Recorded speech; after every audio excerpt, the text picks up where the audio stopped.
കണ്ണൂരിലെ ഏറ്റവും വികസന മുരടിപ്പുള്ള മണ്ഡലം ഏതാണെന്നുള്ള ഒരു ചോദ്യത്തിന് ഉത്തരവുമായിട്ട് വന്നിരിക്കുകയാണ് UDF സ്ഥാനാർത്ഥി KP സാജു. തലശ്ശേരിയാണെന്നാണ് അദ്ദേഹം പറയുന്നത്. ഇത്തവണ ജനങ്ങൾ ചെങ്കോട്ട തകർക്കുമെന്നാണ് UDFന്റെ ആത്മവിശ്വാസം.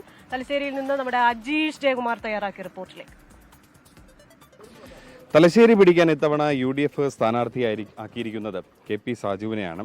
ഇപ്പോൾ തലശ്ശേരി പോലൊരു മണ്ഡലം അത് LDFന് കഴിഞ്ഞ പതിറ്റാണ്ടുകളായി തുണയ്ക്കുന്ന ഒരു മണ്ഡലമായിരുന്നു. അവിടെ ഇത്തവണ എങ്ങനെയൊക്കെയാണ് പ്രതീക്ഷ? ഇവിടെ 100% വിജയപ്രതീക്ഷയാണ്. 100% ജയിക്കും. ഇവിടെ ആളുകളുടെ ഒരു റെസ്പോൺസ് എങ്ങനെയാണ്? നല്ല റെസ്പോൺസാണ്. ഒരുപാട് രാഷ്ട്രീയ കാരണങ്ങളുണ്ട്. ഗവൺമെന്റിനെ വിലയിരുത്തുന്നുണ്ട്. അതുപോലെ തന്നെ തലശ്ശേരിയുടെ വികസനമാണ് ഞാനിവിടെ ഉയർത്തിപ്പിടിക്കുന്ന ഏറ്റവും പ്രധാനപ്പെട്ട കാര്യം. ഈ തലശ്ശേരി നിയോജക മണ്ഡലം ഉണ്ടായതിനു ശേഷം എല്ലാ തെരഞ്ഞെടുപ്പുകളിലും ജയിച്ചിട്ടുള്ളത് ഒറ്റ പാർട്ടിയാണ്. ഒരു പാർട്ടി മാത്രമേ ഇവിടെ ജയിച്ചിട്ടുള്ളൂ.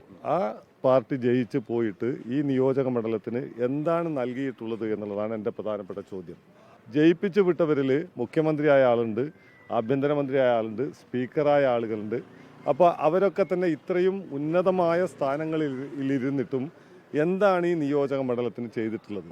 ഈ കഴിഞ്ഞ തവണയൊക്കെ 20,000-ൽ മേൽ ഭൂരിപക്ഷത്തിലാണ് LDF സ്ഥാനാർത്ഥികൾ ജയിച്ചു വരുന്നത്. അപ്പോൾ പെട്ടെന്ന് ഇത്രയും വോട്ട് മറിക്കുക എന്നുള്ളത് അത് പ്രയാസമുള്ള കാര്യമാണ്. അല്ലല്ല, ഇപ്പോൾ ഈ തെരഞ്ഞെടുപ്പിൽ നമ്മൾ കാണുന്നത് കേരളത്തിൽ ഒരു കോട്ടയുമില്ല എന്നുള്ളതാണ്. എല്ലാ കോട്ടകളും ഇടിഞ്ഞു വീഴും.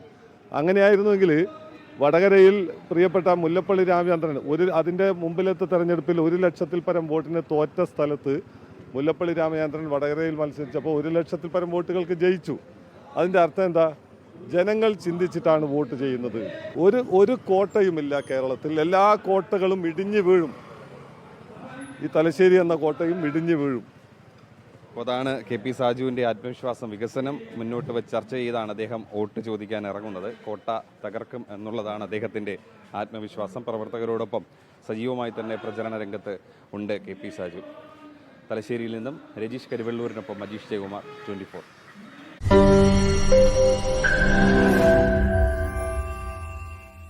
ലോകത്തെവിടെയായാലും ഏത് സമയത്തും 24 വാർത്തകളും ഓഗ്മെന്റഡ് റിയാലിറ്റി പാക്കേജുകളും എക്സ്പ്ലെയിനറുകളും വിശദമായി കാണാൻ ഞങ്ങളുടെ YouTube ചാനൽ നിങ്ങൾക്ക് സബ്സ്ക്രൈബ് ചെയ്യാം.